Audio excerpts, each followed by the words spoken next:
Hola, Dios les bendiga, espero que todos estén muy bien. Sean bienvenidos a este espacio donde se predica la palabra de Dios, donde se predica el Evangelio con el fin y el propósito de que todos aprendamos acerca de la palabra de Dios o aprendamos de las Santas Escrituras. Los saluda el pastor Osvaldo Palmer de aquí de la Iglesia Cristiana El Calvario, ubicada en Avenida Periférico número 134, en la colonia Constitución de 1917, donde tenemos nuestros servicios de carácter presencial todos los días domingos a partir de las 11 de la mañana. Esta semana normalmente se le conoce como la Semana Santa o la Pasión de Cristo, a lo cual pues hemos tratado de llevar a cabo una serie de enseñanzas bíblicas remontándonos al pasado, qué fue lo que pasó hace más de 2000 años, un día lunes, un día martes, el día miércoles, el día jueves, viernes, sábado y domingo, tocante al tema de la Semana Santa.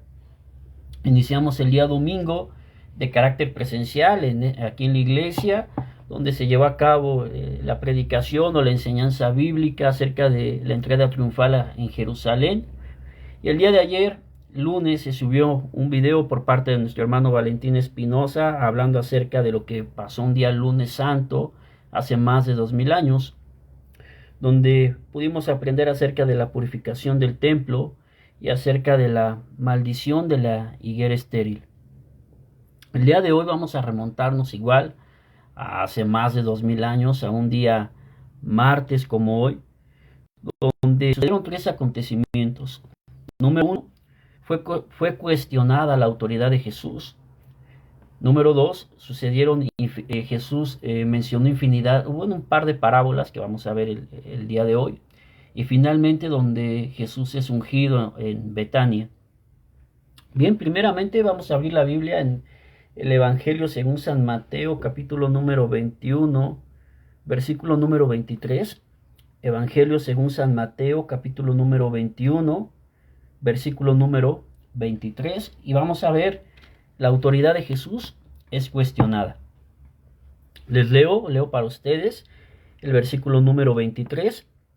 Dice de la siguiente manera: cuando vino al templo, los principales sacerdotes y los ancianos del pueblo se acercaron a él mientras enseñaba y le dijeron: ¿con qué autoridad haces estas cosas y quién te dio esta autoridad? No era la primera vez que Jesús se irrumpía cuando él enseñaba o cuando él predicaba o cuando él sanaba o cuando él estaba en acción, en esa acción ministerial. No fue la primera vez que este grupo de personas interrumpieron a Jesús. Durante sus 3 años que él tuvo de ministerio aquí en la tierra, sabemos que Jesús murió a los 33, comenzó su ministerio a partir de los 30 años, Jesús fue interrumpido en infinidad de veces. Este grupo, estos principales sacerdotes y estos ancianos del pueblo, se acercaron a él mientras él enseñaba y le dijeron: ¿con qué autoridad haces estas cosas y quién además te ha dado esta autoridad? Si Jesús afirmaba que hacía milagros en sí mismo, lo iban a acusar, número uno, de blasfemia. Pero también si afirmaba tener autoridad de parte de hombres, lo iban a desacreditar. Y si pretendía o les contestaba que él tenía autoridad de parte de Dios, pues también lo iban a desafiar.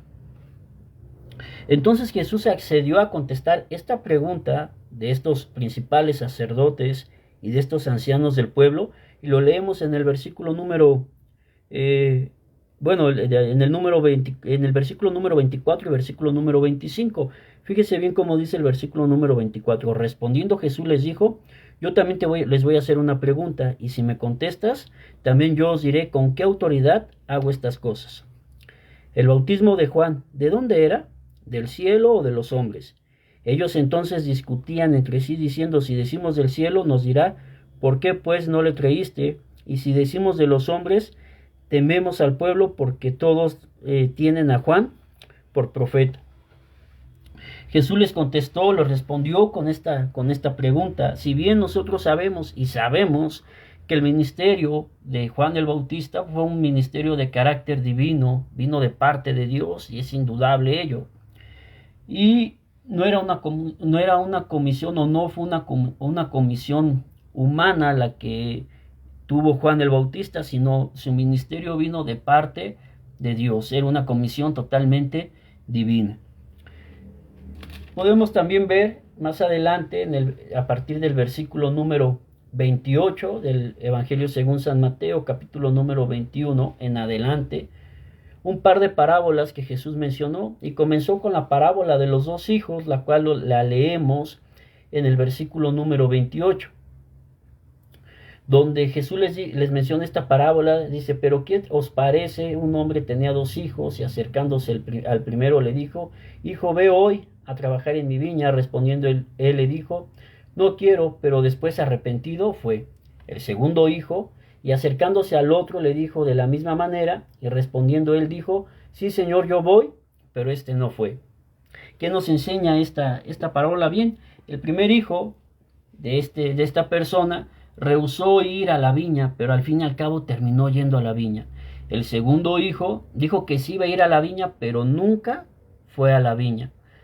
Pues nosotros, los hijos de Dios, debemos de ser como ese primer hijo, ¿verdad?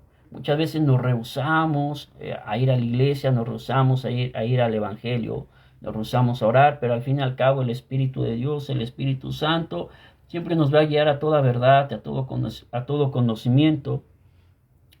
Más vale estar a cuentas día a día con el Señor. Sin embargo, tener la actitud del segundo hijo, pues dijo que sí, pero nunca fue. Debemos de ser firmes en nuestras decisiones, en nuestras convicciones, que nuestro sí sea un sí y nuestro no sea un no. La siguiente parábola que Jesús menciona la encontramos en el versículo número 33 del mismo capítulo número 21, donde Jesús enseña la parábola de los labradores malvados. Y Jesús les empieza diciendo: escuchen otra parábola. Hubo un hombre, padre de familia, el cual plantó una viña, la cercó de vallado, cavó en ella un lagar, edificó una torre y la arrendó a unos labradores y se fue lejos. ¿Qué nos enseña esta parábola del versículo número 33 al versículo número 46? Bien, los labradores malvados es como se titula esta parábola, que Dios es el hacendado e Israel la viña. El vallado es la ley de Moisés, la cual separaba a Israel de los gentiles y los preservaba como pueblo peculiar para el Señor. El lagar, por metonimia, significa el fruto de Israel, que debería haber producido para Dios. La torre sugiere la cuidadosa solicitud de Dios para con su pueblo, y los labradores son los principales sacerdotes y los escribas. Inmediatamente Jesús respondió con otra parábola, lo que es en el capítulo número 22, acerca de la parábola de la fiesta de bodas, donde un rey preparó una boda o un banquete para sus siervos, y al fin y al cabo todos sus siervos, o los siervos que fueron convidados a las bodas de este rey, ninguno de ellos fue, a lo cual el rey se enojó muchísimo y le mandó a que trajeran. En el versículo número 9 dice: pues a las salidas de los caminos y llamad a las bodas a cuantos halléis.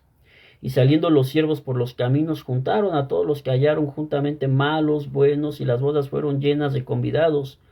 Y entró el rey para ver a los convidados, y vio ahí un hombre que no estaba vestido de boda, y le dijo: amigo, ¿cómo entraste aquí sin estar vestido de boda? Mas él enmudeció. Entonces el rey dijo a los que servían: atadle de pies y manos y echadle en las tinieblas de afuera. Allí será el lloro y el crujir de dientes, porque muchos son llamados y pocos los escogidos. También otra parte de las Sagradas Escrituras nos enseña que el pueblo de labios me honra, pero su corazón está lejos de mí. No todo aquel que me dice Señor, Señor, entrará al reino de los cielos. Posteriormente, en el versículo número 15, Jesús enseña acerca de la cuestión del tributo, y es muy conocido este pasaje bíblico, donde Jesús al fin y al cabo dice: dar al César lo que es del César, y dar a Dios lo que es de Dios. Esta frase es muy conocida hasta hoy en día, hasta este siglo XXI. Demos al César lo que es del César, demos a Dios lo que es de Dios. Lo que es de Dios prevalece, lo que no es de Dios simplemente se desvanece. De alguna o de otra forma, Había grupos que siempre intentaron atrapar al Hijo de Dios. Hubo infinidad de grupos que se acercaban para hacer caer al maestro, para que el maestro se contradijera con lo que él enseñaba, pero no, Jesús venía de parte de Dios. Jesús vino a cumplir un mandato totalmente divino, no carnal. El Hijo de Dios vino a dar su vida en rescate por cada uno de nosotros. Entonces, lo que es de Dios prevalece, lo que es de Dios simplemente se desvanece. Posteriormente le hicieron otra pregunta a Jesús acerca de la resurrección. Y Jesús les contesta en el versículo número 32 del capítulo número 22 diciendo: yo soy el Dios de Abraham, el Dios de Isaac, y el Dios de Jacob. Dios no es un Dios de muertos, sino un Dios de vivos. Oyendo esto, la gente se admiraba de su doctrina. ¿Quién no se iba a maravillar acerca de las palabras de Jesús? Si las palabras de Jesús son vida, si las palabras de Jesús daban aliento, si las palabras de Jesús daban esperanza, si las palabras de Jesús confortaban los corazones quebrantados, si las palabras de Jesús penetraban hasta partir las coyunturas. Infinidad de hombres, muy independientemente de ser sanados físicamente, algunos recuperaron la vista, algunos recuperaron el habla, otros recuperaron su caminar, otros recuperaron la movilidad de sus manos, otros fueron rescatados de la muerte literalmente, como Lázaro, como la hija de Jairo, o como aquella mujer que se acercó a Jesús entre tanta multitud de gente para ser sanada del flujo de sangre. Sabemos que todos se admiraban no solamente de lo que Jesús enseñaba, como Jesús enseñó en aquel monte, dando las bienaventuranzas, mencionando que Él era la luz del mundo, la sal de la tierra, porque a toda pregunta que el hombre se hiciera, aún hasta hoy el siglo XXI, Jesús tiene las respuestas para todas nuestras preguntas. Cuando caemos en confusión, cuando caemos en la duda, cuando estamos indecisos, Jesús, la palabra de Dios, siempre tendrá esa respuesta oportuna para cada uno de nosotros. Por eso la gente se admiraba de su doctrina. Y no solamente se admiraba de su doctrina, se admiraban de su poder, se admiraban de sus maravillas, se admiraban de sus milagros, se admiraban de lo que Jesús hacía y era capaz de hacer. Y es capaz de hacer hasta hoy en este tiempo. Porque Jesús, dice aquí la Biblia, Dios es Dios de Abraham, es Dios de Isaac y el Dios de Jacob. Dios no es un Dios de muertos, sino un Dios de vivos. Hasta el día de hoy, siglo XXI, Jesús sigue estando con cada uno de nosotros. Él prometió en su palabra estar con nosotros todos los días hasta el fin del mundo. Y podemos decir que hasta el día de hoy Jesús ha estado con nosotros, que Él no nos ha abandonado. Posteriormente, en el versículo número 34 del capítulo número 22 del Evangelio según San Mateo, Jesús también menciona acerca del gran mandamiento. Sabemos que en el libro del Éxodo se mencionan los 10 mandamientos, pero Jesús resume los 10 mandamientos en uno, diciendo que es le preguntan: maestro, ¿cuál es el gran mandamiento en la ley? Jesús le dijo: amarás al Señor tu Dios con todo tu corazón, con toda tu alma y con toda tu mente. Este es el primero y grande mandamiento. En el Evangelio según San Marcos también se le añade, se añade diciendo: amarás al Señor tu Dios con todo tu corazón, con toda tu alma, con toda tu mente y además con todas tus fuerzas.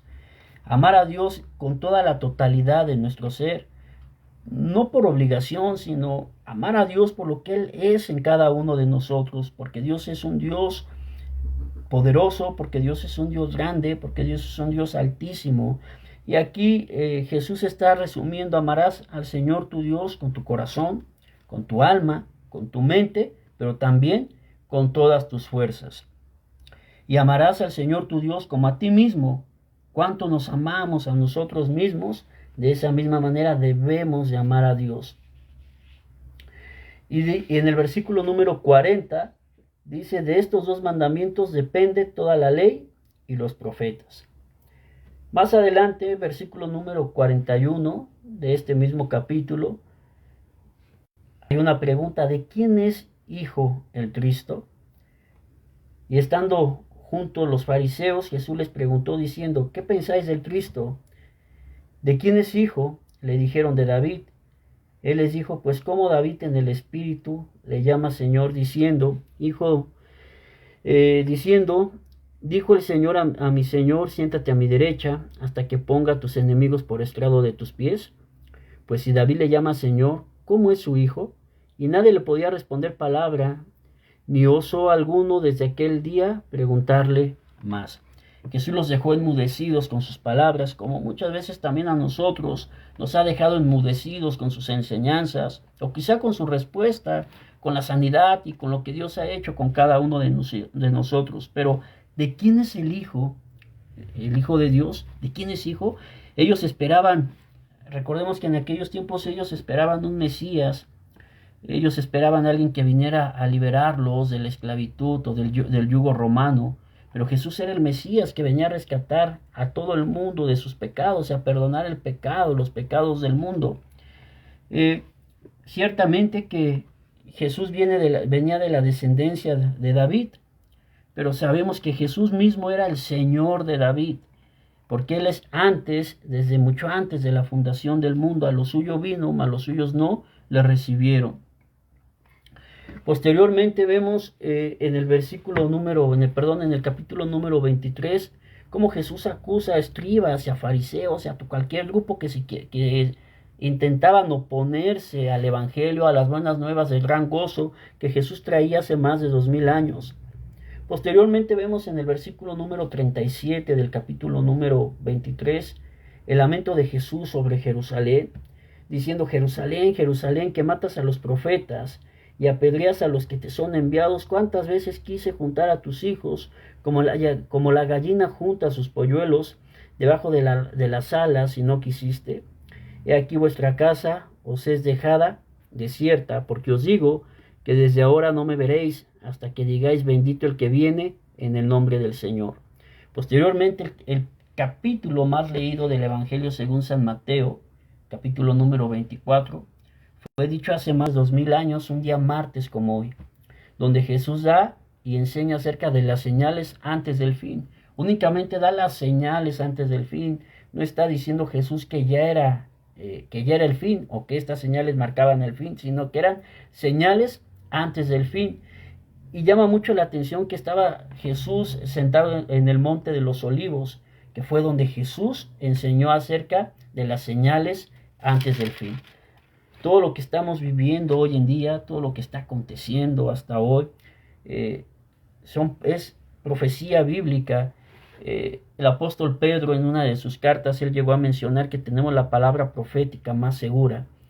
Cuando nosotros intentamos o queremos saber acerca de los acontecimientos futuros, vayamos a la Escritura.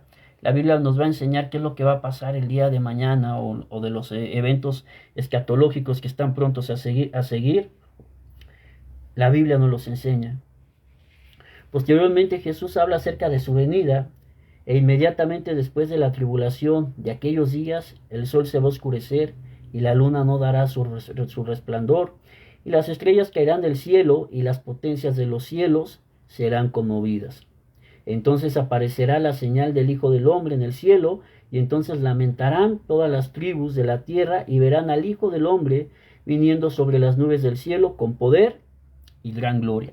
Recordemos que estas palabras las está diciendo Jesucristo, estas palabras las está diciendo Jesús, y las dijo hace más de 2000 años, y la palabra de Dios se va a cumplir en su tiempo. Queramos o no queramos, Jesús va a volver. Queramos o no queramos, los acontecimientos bíblicos tendrán que pasar. Sin embargo, la palabra de Dios permanecerá por los siglos de los siglos. Pero del día y la hora nadie sabe, ni aun los ángeles de los cielos, sino solo mi Padre. Hasta hoy en día se sigue hipotetizando, intentando saber, el hombre intenta saber acerca de los misterios de Dios. Dios, a lo largo de los 66 libros que han sido canonizados de las Sagradas Escrituras, aún muchas cosas se mantienen en misterio. Y el hombre, por más que intente de indagar, por más que intente de estudiar o de querer saber acerca de estos acontecimientos, no podrá llegar a la verdad, no podrá llegar a la solución de estos acontecimientos. Hasta el día de hoy el hombre va a seguir hipotetizando únicamente. Sin embargo, lo que la Biblia nos aconseja es que estemos preparados, es que velemos, porque no sabemos a qué hora ha de venir vuestro Señor. Entonces debemos de estar alertas y estar preparados. Y más adelante Jesús menciona acerca la parábola de las 10 vírgenes, donde 10 vírgenes estuvieron preparadas y otras, donde hubo 10 vírgenes y dentro de esas 10 vírgenes hubo 5 que estuvieron preparadas y 5 que no lo estuvieron. Esto nos enseña de una mitad. Pudiera ser que sea únicamente la mitad de creyentes o la mitad de la humanidad que sea salva, no lo sabemos. Lo que sí sabemos es que los que seremos salvados o los que vamos a ser salvos son todos aquellos que acepten a Jesucristo como su único y suficiente Salvador. No importa, y aquí tenemos que ver de qué religión seamos, lo único que Jesús nos pide es que abramos nuestro corazón, que dejemos que Él entre a nuestras vidas. Debemos de confesar nuestros pecados delante de Dios, aceptarlo como nuestro único y suficiente Salvador. Y de esa forma es como el hombre es regenerado y es transformado totalmente. Posteriormente Jesús habla acerca de la parábola de los talentos, el juicio de las naciones. Y para terminar el día de hoy, Jesús es ungido en Betania. Betania fue aquella ciudad donde Lázaro, Marta y María vivían, pero también donde estaba aquel hombre llamado Simón, que era un hombre que tenía una enfermedad, la enfermedad de la lepra, y estando Jesús en Betania, estaba en casa de Simón, el leproso. Cabe mencionar que es de los únicos nombres que se mencionan con esta enfermedad acerca de la lepra. Sabemos que la lepra era una enfermedad maligna de aquellos tiempos. Los leprosos vivían en cuevas y eran aislados de la sociedad por la imagen que también representaba, y también pues, la lepra era una enfermedad contagiosa. Al estornudar, la gente se contagiaba de esta enfermedad. Y aquí se nos da el nombre de la persona que tenía lepra. Lo curioso es que tenía una casa. Pudiera ser que Simón el leproso era de una posición bastante alta. De lo contrario, tuvo que haber sido aislado y vivir en una cueva. Pero estando Jesús en Betania, en casa de Simón el leproso, vino él una mujer, y no nos da el nombre de esta mujer. Sin embargo, aquí el evangelista Mateo dice que vino a él una mujer con un vaso de alabastro de perfume que tenía un precio muy elevado, y lo derramó sobre la cabeza de él, estando sentado a la mesa. Vemos que Jesús estuvo sentado en la mesa de Simón, en la casa de Simón el leproso. Obviamente Jesús ya lo había sanado. No, Jesús no estaba comiendo con él si esta persona tenía lepra. Jesús, al entrar a la casa de Simón el leproso, quiere decir que Jesús lo había sanado, porque donde Jesucristo está, hay sanidad, hay bendición, hay vida eterna. Jesús ya había sanado a este hombre leproso, pero vino a él una mujer. Pudiera ser que en el momento en que Jesús está en la casa de Simón el leproso, la puerta estaba abierta. Y cuando nosotros abrimos la puerta de nuestro hogar, cuando abrimos la puerta de nuestro corazón a Jesucristo, el Señor hace nuevas todas las cosas, y eso es palpable, eso es notable. Dice que vino él una mujer con un vaso de alabastro de perfume, pero este perfume era de un precio muy alto, y esta mujer lo empezó a derramar sobre la cabeza de él, estando sentado a la mesa. Pero al ver, los discípulos se enojaron diciendo: ¿para qué este desperdicio? Porque esto podía haberse vendido a gran precio y haberse dado a los pobres. Y entendiéndolo, Jesús les dijo: ¿por qué molestáis a esta mujer? Pues ha hecho conmigo una buena obra. Porque siempre tendréis pobres con nosotros, pero a mí no siempre me tendréis. Porque el derramar este perfume sobre mi cuerpo lo ha hecho a fin de prepararme para la sepultura. De cierto os digo, que donde quiera que se predique este evangelio en todo el mundo, también se contará lo que ésta ha hecho para memoria de ella. Se dice a lo largo de los evangelios acerca de la vida de Jesús y dentro del ministerio de Jesús, que la persona que se enojó, o la persona que se molestó al ver este acontecimiento, fue Judas, el Iscariote. Pero vemos aquí esta mujer que no le importó el precio del perfume, sino lo que a esta mujer le importaba era derramar ese perfume tan costoso, ese perfume con un aroma fresco, con un aroma agradable, derramarlo a Jesucristo. Y quizá este perfume se pudo haber vendido a un precio muy elevado y esos fondos se pudieron haber dado a los pobres. Pero Jesús, me gusta cómo lo menciona en el versículo número 11, porque Jesús dice, porque siempre tendréis pobres con vosotros, pero a mí no siempre me tendréis. Porque siempre tendréis pobres con vosotros, pero a mí no siempre me tendréis. En una ocasión, una persona me dijo, y creo que tiene un poco de razón con lo que él me dijo, nosotros podemos darle a los pobres, podemos darles donaciones, podemos darles de comer, podemos darles dinero, etcétera.